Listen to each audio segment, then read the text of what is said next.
Welcome back to my series on the amazing tech from Texas, where I'm attempting to showcase all of the companies that made significant impacts to the world of technology. In the last episode, I visited a couple of places in the Dallas area, including 3D Realms and Dallas Semiconductor. And don't worry, I'm not even close to being done with the Dallas area, but for this episode, I'm heading down to Houston to show you a few things there, which is about a 4-hour drive. But we're going to make a few stops along the way. The first stop is just an hour south of the Dallas Metroplex in a little city called Corsicana. Okay, so we're taking just a little bit of a detour. Really, it's not even a detour. It's literally right on the path of the direction that we're going. I would say it's midway through the journey, but it's really not. It's only about 2/3 through the journey, but big pun there, because the name of the company that we're going to go see is called Midway, which you've probably heard of because they made a lot of famous games. And so, we're gonna be there here in just a moment. Of course, Midway goes all the way back to when they manufactured arcade games like Pac-Man and Space Invaders, but the actual development for those games was done back in Japan. However, eventually they started developing their own arcade and home video games, but before we get to that, there was this little company called Tradewest here in Corsicana, and they were known for famous NES games like Battletoads or Double Dragon. Actually, the list goes on, it's quite a long list, but they were eventually bought up by Midway and went on to work on such games as Mortal Kombat or Doom 64. The office here in Corsicana was responsible for testing, marketing, sales, and distribution, and the first location I'm going to show you was located at 1800 South Highway 75, which is now abandoned and the building is for sale. All right, so we're standing in front of the old Midway building, and I've got a former employee here with me. Unfortunately, there's this kind of creep here that ran us off the property, wouldn't let us film directly in front of the building, so we're standing out here on the side of the highway filming, which is so lovely. But anyway, so tell us your name, tell us what you did, tell us when you worked here. Well, my name is Guy Chapman. I worked here in the Texas office from 1995 to 1999. I started initially as a game counselor and a gameplay tester, and eventually worked my way up to a marketing coordinator here. What were some of the games that were made here or developed here? Well, the biggest title that everybody would recognize is Mortal Kombat. Midway's first home published title was Mortal Kombat 3. Up until that point, Acclaim had done the other titles, but Midway did Mortal Kombat 3, and they did the preceding series up until Warner Brothers bought them. But they also did Doom 64, Arcade's Greatest Hits, which were like retro arcade compilations of things like Defender, Joust, Gauntlet, Marble Madness, titles like that. San Francisco Rush, NFL Blitz, all that was made here. Okay, but it was actually called Tradewest before it was Midway? It was originally called Tradewest. Tradewest started in '85, but in '94, WMS Industries, which is Midway, they decided they wanted to get into home publishing themselves, and they bought out Tradewest and in turn started publishing their own games. But Tradewest was responsible for NES titles like Double Dragon, Battletoads, things like that. Now, were those developed here, or there was another location you mentioned down the road somewhere? There's another location down the road. That is the original Tradewest building. All the games weren't designed here. What these offices were primarily responsible for was customer support, like in my case, marketing, sales. Byron Cook, who was the CEO of Midway, did all the main operations, was here. All the main operations of Tradewest, then later Midway, was all those decisions were made here. So we drove across town, which doesn't take very long for a small town like Corsicana, and we had a look at the later location, which was located at 800 North Main Street in a small strip mall. Currently, the section that was occupied by Midway now exists as a probation office of some kind. So it looks like this is a probation office now. Yeah, it's an adult probation. Well, that's certainly not where I expected this building to be, but considering all the crazy stuff that we made here, I mean, all those various Mortal Kombat games. But yeah, this was, they finally combined all the buildings together, the sales and the marketing and my group. We still did testing and phone support here. Actually, that door right there is where I'd go in every morning with my crew. Okay. And we go down the long hallway and to the left, right there was the break room. Okay, so correct me if I'm wrong, but there was no manufacturing happened in this building either, right? It was just like development and like, I guess, tech support, that type of thing? Yeah, it was the executive decisions, it was sales, marketing, tech support, testing. That was done here. That manufacturing was done elsewhere. But it was funny though. I mean, a lot of people never knew what we did here, and even now, it's like I'll talk about Midway to people, and it's like, "There's a video game company here. Mortal Kombat was made here." I was like, "Yeah, it was made here for several years actually." So I've been trying to do things to raise awareness and say, "Hey, we had something really cool here for a while." Now, was there like any kind of, the Apogee building, of course, they didn't want anybody to know they were there. Was there anything on this building that suggested it was, video games were made here? Oh, no, we were loud and proud. We had the big red Midway bug and the big black lettering on the front, and then we had just Midway logos everywhere. Where would that have been? It was right on the front, kind of where you notice that one spot where the old logo was. Okay. That was just straight up front. But again, I mean, people didn't know what a Mortal Kombat was or even what a Midway was. But yeah, it was, we were making one of the hottest games in the 90s here. Did you ever have any fans come by the building? We did actually. Not as many as you think. I don't think a lot of people come out to Corsicana all that often. I mean, we're kind of a side detour for sure. Yeah. We had a couple people come by. We'd show them around the office and give them like a little couple marketing tchotchkes, things like that. Maybe some press releases, or we always had like some little toy, like we'd have Gauntlet pewter figurines or posters, and we'd give them something and they go on their way, and it was fun. All right. So these are a couple of the Tradewest games. This is where Corsicana got its first video game milestone. Battletoads was one of the biggest ones they did. Double Dragon, of course, was their biggest. Other games like Solar Jetman, Taboo the Sixth Sense, which is a weird game, all about 8-bit tarot cards. Who knew? Mortal Kombat 3, this is the first game that I ever worked on. This was the original run copy back from '95.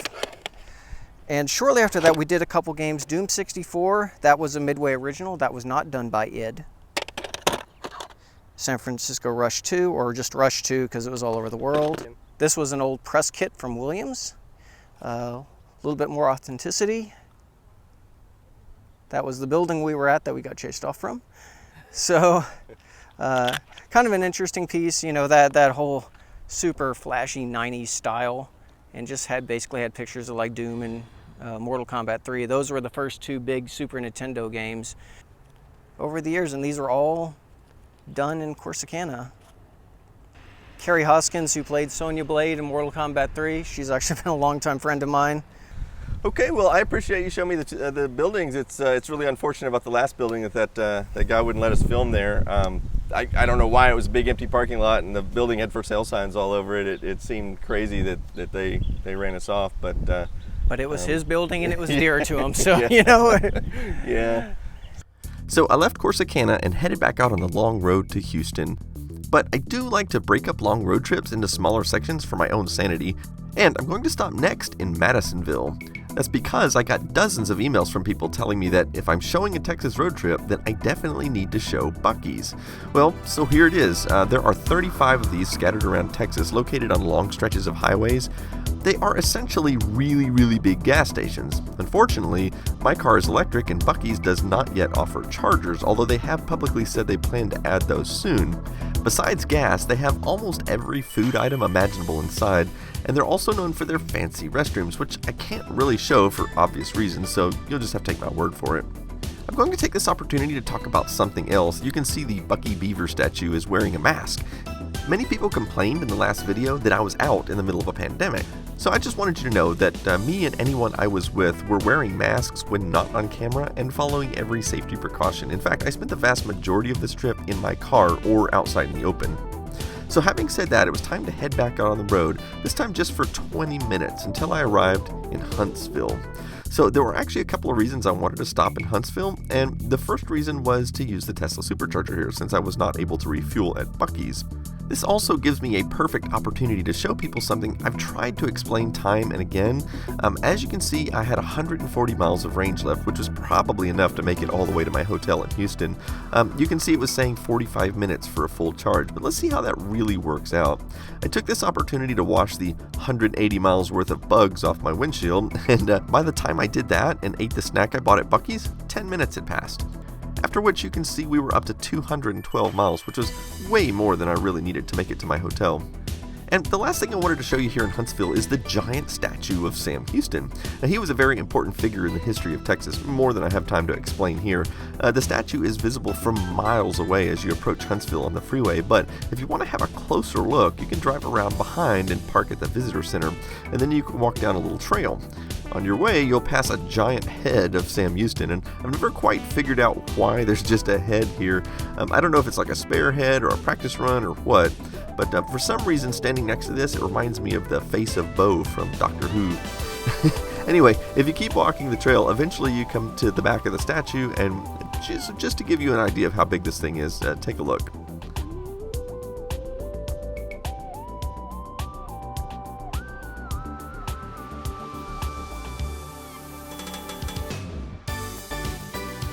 Remember me!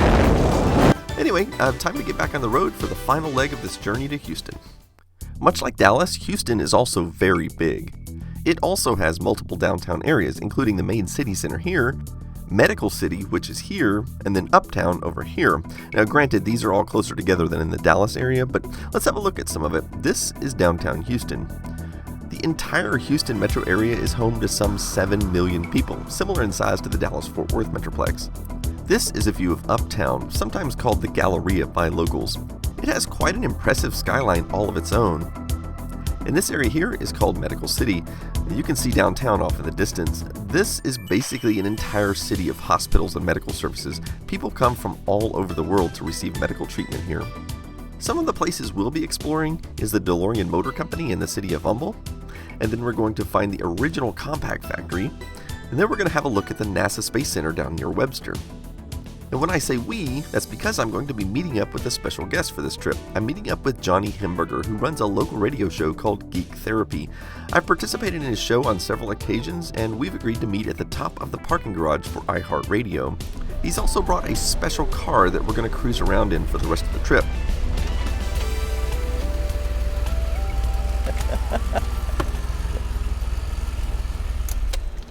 All right, so this is what you're going to chauffeur me around in town. What year is it, first of all? 1983. Hey, David. Except I don't know how that car from the future got here. Yeah, I took off the flux capacitor a long time ago because it guzzled too much plutonium. Well, you need to get the Mr. What is it? Mr. Fusion. Mr. Fusion on and it. Put all the friggin' soda cans and banana peels in it. Yeah, it seems kind of crazy that Doc Brown was able to make Mr. Fusion, the amount of energy that must produce, and yet he couldn't have it drive the wheels. Right. Still had to have gasoline. See, if you want to play the loophole game with Back to the Future, we could be here all day discussing it. Johnny took me into the iHeartRadio building for a brief tour of where he worked.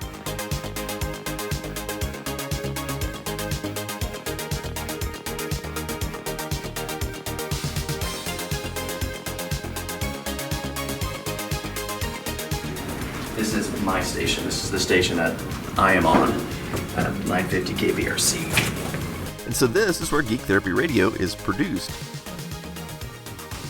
After that, it was time to hop into the DeLorean and start our trip around town. All right. Cool. I got a little strap here to pull it in. Yeah, strap or handle, whatever you want to use. And just, All right, I've never done this before. don't be dainty. Perfect. That was absolutely perfect. I'm definitely not accustomed to doors like that. To gull-wing doors. But the Model X has gull-wing doors on Yeah, them. but it's they're all electronically- automatic. Yeah, Right, it's all exactly. electronically controlled. Yeah. Let's put the key in here that's not blank. There you go. So Johnny and I set off on our 2-day-long mission to explore some tech history of Houston.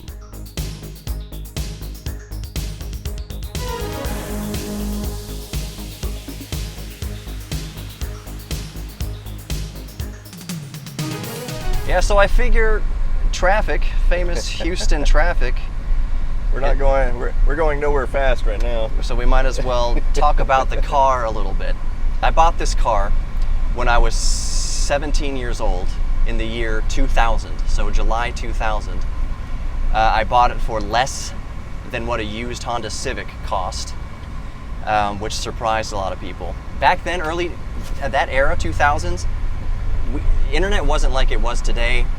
Nobody cared about the DeLorean outside of Back to the Future. It wasn't really a classic car. At that time, it was maybe 18 years old, 17 years old. It was exactly my age, actually. This car is an 83. I was born in 83. Oh, okay. So yeah, picked it up, bought it real cheap. They thought it didn't run. I changed a 50-cent engine control fuse, charged the battery, drove it away. I didn't rip them off or anything. It was a classic car dealership. They just said part of the price is you'll diagnose whatever is going on with it, and I did, and I drove it home. Delivered pizza with it for 2 years.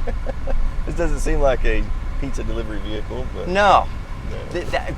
But it is a testament, and I'm kind of trying to knock on wood. Actually, the back parcel shelf is made out of wood, like a lot of old cars. I've actually never ridden in a DeLorean before. I've sat in one back in, I think you might have seen the video I did on it at the Florida, it was the Maker Faire thing, and they had one that was all decked out like the Back to the Future car. Right. And they let me sit in it, but I've never actually ridden in one before. Yeah. So I'm sorry that I don't have any Freon in the AC. Yeah. And that's one of the things is I haven't converted it to R134, so it's still on old Freon. There is some stuff you can get called Red Tech that fills in the gap. But anyways, doesn't matter because there's none in it right now, obviously. Yeah, and this Texas heat is starting to, I'm starting to sweat a little bit. Yeah, a stainless steel convection oven. Yeah. But it'll probably be a lot better once we get moving on the highway and we don't get, get a little bit of air. But you told me earlier that you've never ridden in an electric car before. I haven't. I have not. I've never driven one. I've never even sat inside of one when it was off. I've never been in an electric car. I've been in hybrids, but I've never been in a Tesla or even like a plug-in hybrid. I've never been in a Volt. So. Okay. Well, we'll have to fix that later. We'll fix it later for sure.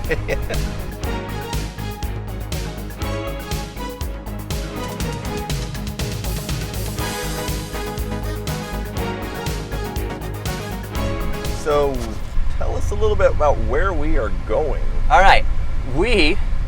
Funny you should ask.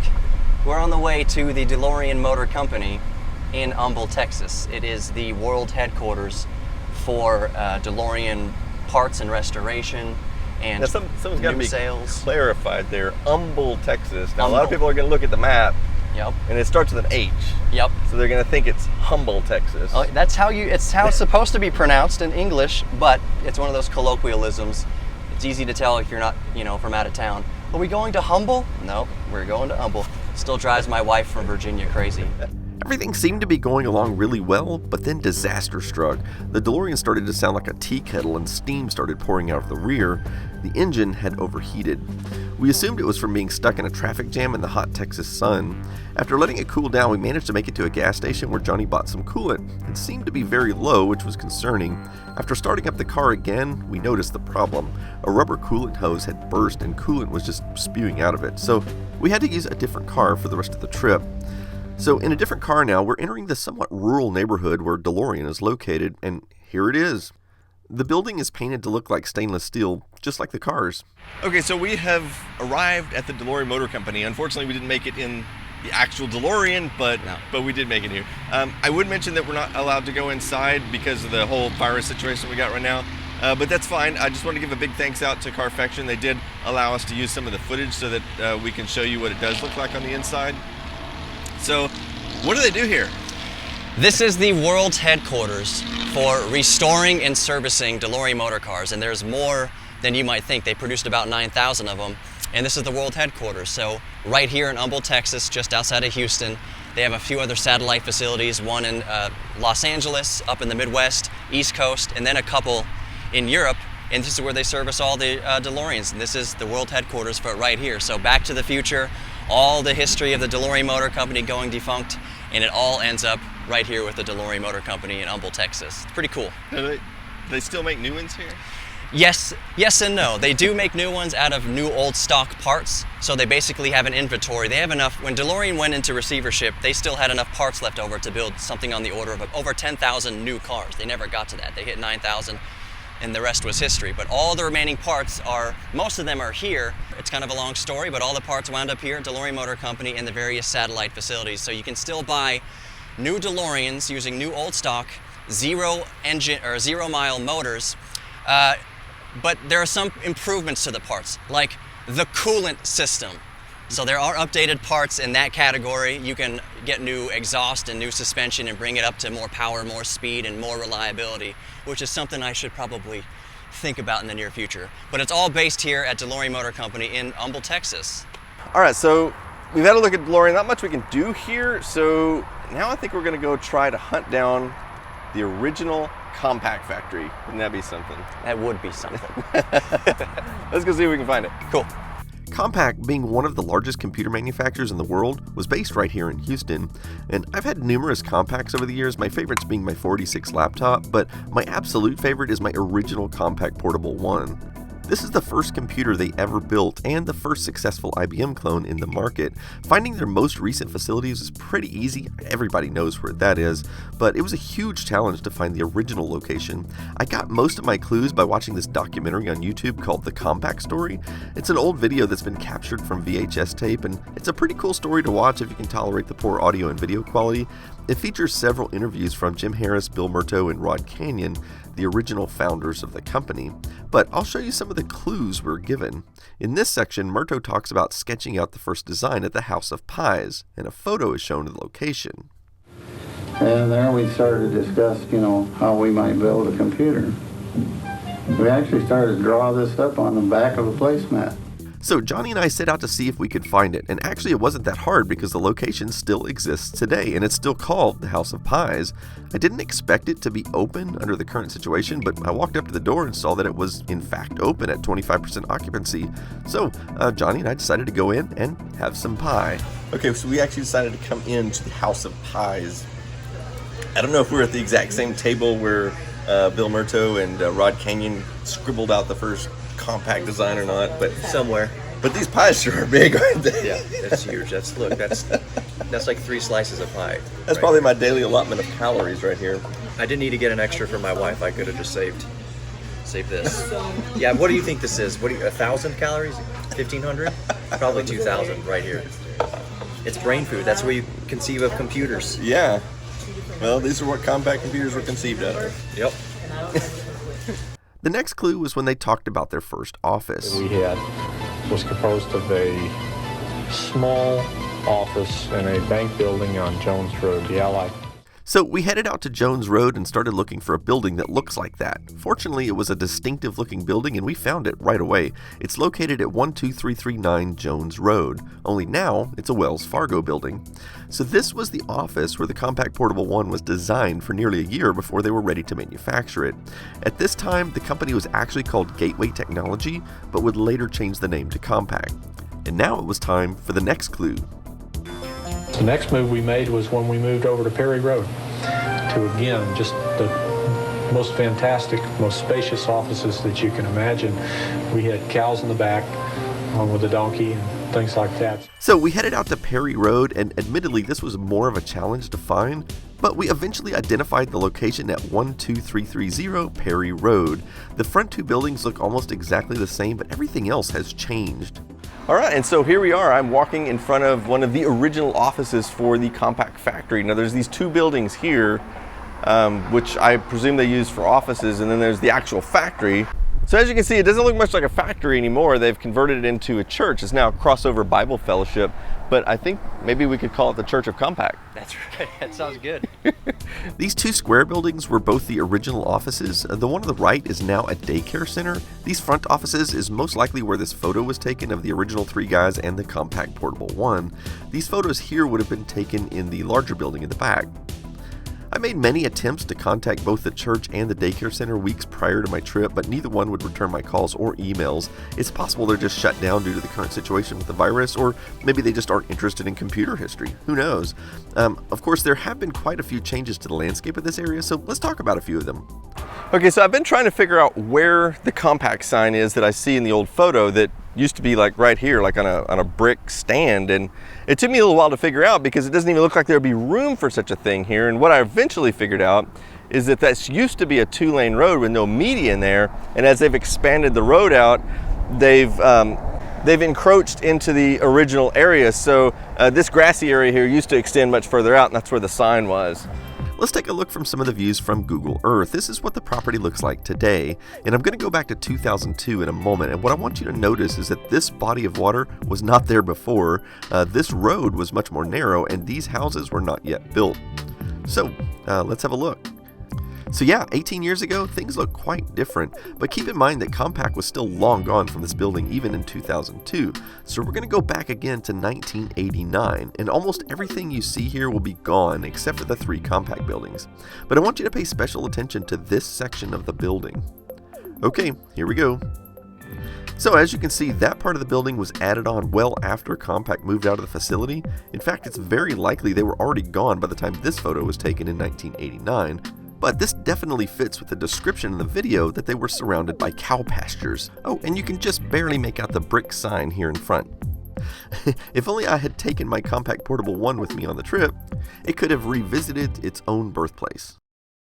One quick little diversion, we wanted to drive by Howard Hughes' home, which I think is now a museum. It's this red brick house here. There's actually a small sign out in front that says this is the house of Howard Hughes, but you can't see it because of these cars that are parked in front. Maybe someday I'll explore this in more detail. So now we're off to NASA to have a look at the Space Center there. NASA has always been based out of Houston, Texas, and this is where the astronauts lived and worked, and where technology was developed, and of course where Mission Control was located. Of course, it's still located here today, and the facility is open to the public for tours. There are a lot of things you can see here. I've actually been here several times, but never thought to take a picture of myself. But good friend of the channel, Parafractic, did take some photos, and one thing you may notice is there are 2 mission control rooms, the new one and the old one that you can see here. There he is at the controls like he knows what he's doing. I'd probably be more interested in seeing the old one myself. So, here we are at the NASA Johnson Space Center. Of course, this is the official premises where actual work happens. The public portion of the facility is the next road down by these 2 jet planes. Now, this is where you'd want to be anyway, as they have all the cool things to look at, including a full-size space shuttle atop of a special 747 that was used to carry it between launch and landing locations. This building here actually contains a full Saturn V rocket, just like was used to launch astronauts to the moon. It used to be out in the open like this. Now, I actually took this photo myself many years ago, but now it's inside this building to protect it from the elements. They also have a mock-up of the International Space Station you can look at, as well as the original capsules on display from Mercury and Apollo missions. But this is all closed right now due to the virus. We were actually told we could get a private tour for the channel, but we'd have to come back later after the pandemic was over. So if that's something you'd like to see, let me know and I'll consider returning here later. But for the moment, let me show you some other fun things that aren't necessarily at the Space Center. For example, there's this McDonald's right near the entrance with an astronaut on the roof and a space-themed interior.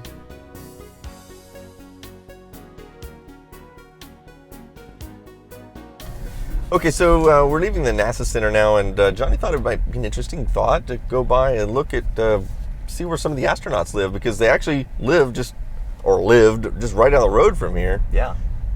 3.2 miles according to the Tesla navigation system. So we were talking about the short commute to work until you have to go to the moon, then it gets a little bit longer. I mean, I guess technically speaking, Neil Armstrong, one of his workplaces was on the surface of the moon, so he had to commute a long way to get there. But that's a pretty cool commute. I wouldn't mind taking that commute one day in my life. Yeah. But yeah, so all the astronauts, Gemini, Apollo, all those missions from the 60s and onward, they lived nearby. This is just a normal town. It's in a town called Webster, and we're going to a neighborhood called El Lago, and some people call it Moonwalkers Village or whatever, because we're only going to 2 houses, Neil Armstrong and Buzz Aldrin, because it would literally take hours, if not all day, to visit every single astronaut's house from the time period. They all lived in this neighborhood, so it should be pretty fascinating, I think. Since your baby had some problems yesterday with overheating, Yeah.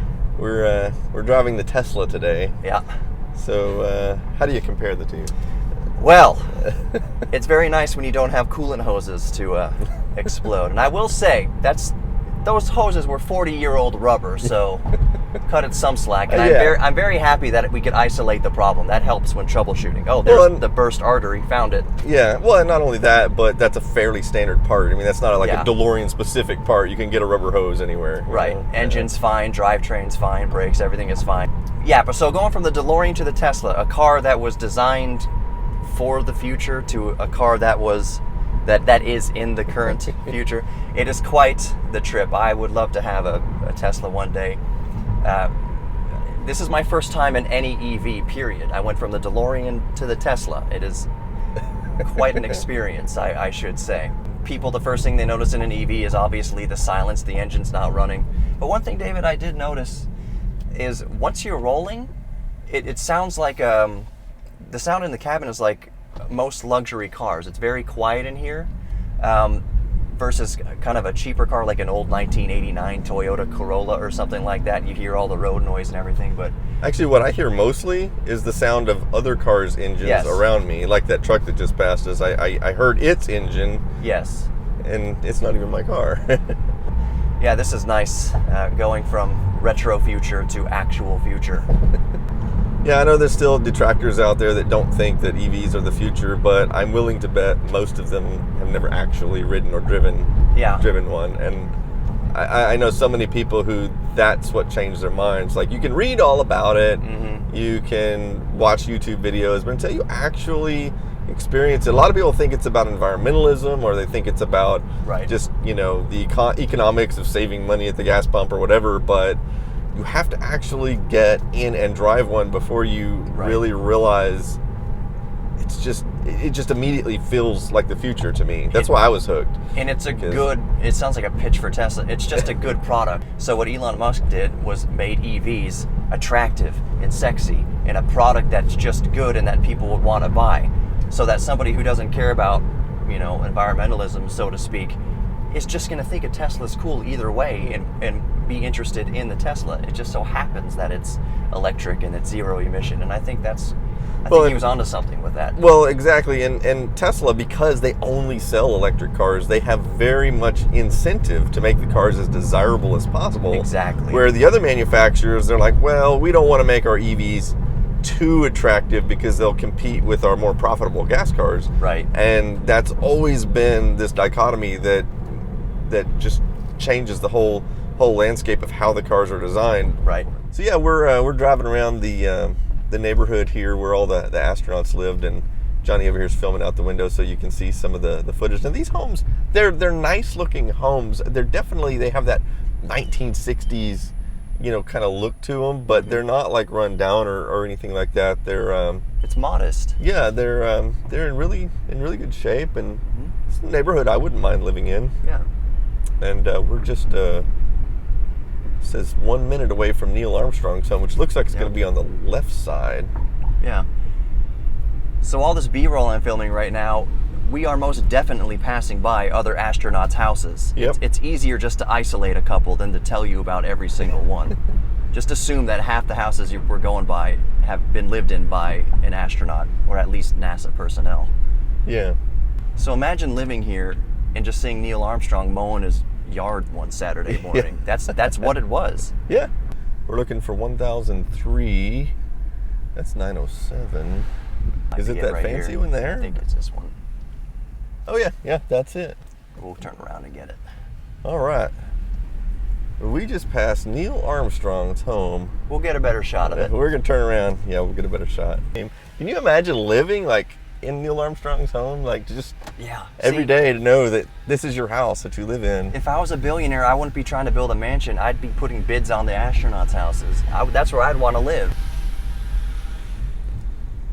Here's Neil, there it is. And there's whoever lives there. Awesome. Neil Armstrong's house in just a normal, quaint neighborhood of Houston. Now let's go to Buzz Aldrin's.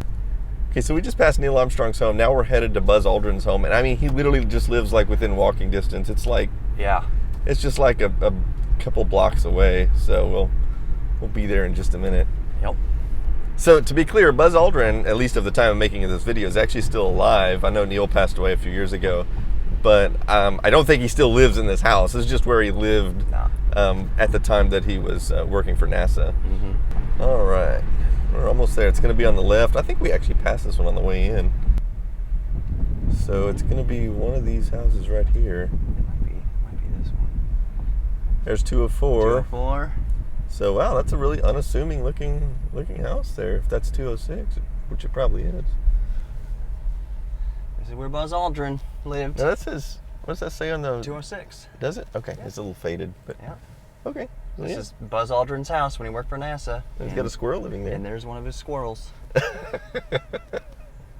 Hey, bud, going to space anytime soon? Got any space nuts? And so that about wraps up everything I wanted to show from Houston, so it was time for me to head back to Dallas. I wanted to give out a big thanks to Guy Chapman in Corsicana and Johnny Hamburger here in Houston for all of their help. Johnny took some of this amazing drone footage, which I think definitely helped make this episode more interesting.